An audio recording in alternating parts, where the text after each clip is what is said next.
Hello everyone, আসসালামু আলাইকুম। কেমন আছেন সবাই? তো আশা করছি সবাই ভালো আছেন। আলহামদুলিল্লাহ আমরাও ভালো আছি। তো আমরা এখন আসছি হচ্ছে হসপিটালে, কারণ নূরের পিঠে একটা ঘাড় মতো হয়েছে, মশাই কামড় দিছিল। তো আমি চিন্তা করছিলাম যে এটা এমনিতেই সেরে যাবে, কিন্তু এখনও সারে নাই। ঈদের সময়ের ঘটনা, মানে বলমারি যখন আমরা ছিলাম তখন ওখান থেকে হইতেছে মশাই কামড় দিছিল, তারপর এরকম হয়েছিল। তো এখনও সারে নাই, ওইটা আস্তে আস্তে বড় হইতেছে আর লাল লাল হয়ে থাকে। তো এই জন্য হচ্ছে ডাক্তারের কাছে আসলাম যে দেখাবো কি বলে, ওষুধ দেয় কিনা। ডাক্তার দেখানো শেষ করে ওষুধ নিয়ে আমরা হচ্ছে বৃক্ষ মেলায় চলে আসলাম। এটা হসপিটাল থেকে একেবারেই কাছে ছিল।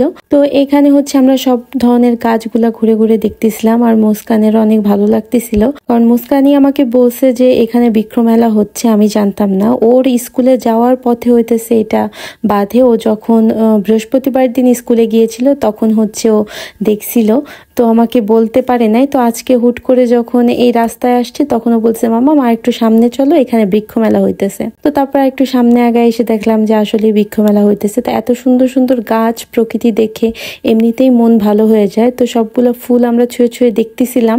একটা মেহেদি গাছ কেনার খুব শখ ছিল, কিন্তু বাবু কোলে ছিল, মুস্কানের এক হাত ধরা ছিল, তো সবকিছু মিলে আর গাছ কিনতে পারি না, হয়তো পরে এক সময় যাই কিনবো। তো এখানে একটা ভেলপুরিওয়ালা ভেলপুরি বিক্রি করতেছিল। তো মুস্কান বললো যে ভেলপুরি খাবে, তো ওকে হচ্ছে আমি একটা ভেলপুরি কিনে দিলাম। তো এদিকে নূরও চিৎকার করতেছে ওরও লাগবে। পরে একটা বাটিতে করে একটা শুকনো ভেলপুরি হচ্ছে ওকে এনে দিয়েছি। তো সে মহা খুশি, আপুনও খাচ্ছে, সেও খাচ্ছে। আর মুস্কানের হইতেছে ফুচকা চটপটি খুবই পছন্দ। বাইরে বের হইলেই তার ফুচকা কিংবা চটপটি খাওয়া লাগবে। চটপটিটা অত প্রিয় না, তবে ভেলপুরিটা হচ্ছে ওর বেশি প্রিয়। আর নূর হইতেছে সবসময় মুস্কানকে অনুকরণ করে। মুস্কান যেটা করবে নূর সেটাই করার চেষ্টা করে। আপনারা হয়তো অন্য কোনো ভিডিওতে দেখছেন যে মুস্কানও যেটা করতেছে নূরও সেটা করতেছে। তো বেশ কিছুক্ষণ এখানে থাকার পরে আমরা হইতেছে চলে যাই। আমরা হইতেছে মুস্কানের কালার পেন কেনার জন্য লাজে। তো এখান থেকে আমি সবসময় মুস্কানের পেন্সিল, তারপরে ইরেজার, কাটার, এগুলা হচ্ছে আমি এখান থেকে নিই, কারণ সবকিছু এক জায়গায় থাকে আর খুঁজে পাইতে খুব সহজ হয়। অনেকগুলো অপশন পাওয়া যায়, তো ওখান থেকে চুজ করে নেওয়া যায়। তো এখানে আমি মুস্কানের যে কালারগুলো নিব সেগুলো দেখতেছিলাম, কারণ আমি এর আগে ওর জন্য পেন্সিল যে কালারগুলো হয় সেগুলো নিয়েছিলাম, কিন্তু স্কুল থেকে বলছে যে অয়েল পেন্ট যেগুলা মানে মোম রং সেগুলা নেওয়ার জন্য, তো ওইটা নেওয়ার জন্য আসছিলাম।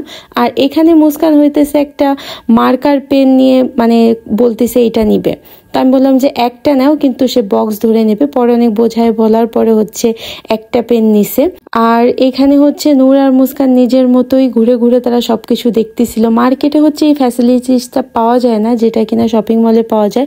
আর আমাদের ফরিদপুরে এরকম শপিং মল দুইটাই আছে, একটা হইতেছে লাজ আর একটা হইতেছে স্বপ্ন। স্বপ্ন মনে হয় ফরিদপুরে দুইটার মতো আছে, তাছাড়া এরকম শপিং মল মনে হয় ফরিদপুরে আর নাই। অনেকক্ষণ হেঁটে হেঁটে খোঁজাখুঁজি করার পরে দুইটা বেবি সে পাইছে। আর অনেস্টলি বলবো নূর কি পরিমাণ যে বেবি পছন্দ করে এটা কল্পনার বাইরে। আমার বাসা ভর্তি পুতুল, সবসময় সে পুতুল কোলে করে নিয়ে রাখে, পুতুলকে খাওয়ায়, নিজে পানি খায়, পুতুলকেও পানি খায়, নিজে ভাত খায়, পুতুলকেও ভাত খায়। তো আমি নূরের কাছ থেকে সরতে পারতেছিলাম না, কারণ ও সবকিছু এখানে সাজিয়ে রাখা, কিছু একটা ভেঙে ফেললে তো আমার উল্টা টাকা দেওয়া লাগবে, না কিনেই টাকা দেওয়া লাগবে। এই জন্য হইতেছে আমি নূরের সাথে সবসময় ছিলাম। আর মুস্কানকে ওখানে দাঁড়া করাই দিছি কাউন্টারে যে তুমিও এখান থেকে বিল করে আনো। তো ওখান থেকে ও বিল করছে। আর আমরাই তো বাসায় চলে আসছি। আমরা তিনজন খুব ঘোরাফেরা করলাম আজকে, মানে মোটামুটি আমাদের ভালোই একটা ঘোরাফেরা হলো আজকে। বাবুরাও খুশি হয়েছে, কারণ 3-4 দিন পরে আমরা বাসার থেকে বের হয়েছি। আর আসার সময় হচ্ছে আমি বাচ্চাদের জন্য দুধ কিনে নিয়ে আসছিলাম, সেগুলোই ফ্রিজে রাখছি। তো আজকের ভিডিওটা কেমন লাগলো সবাই একটু জানাবা কমেন্ট করে। আজকে এ পর্যন্ত, সবাই ভালো থাকবা। আল্লাহ হাফেজ।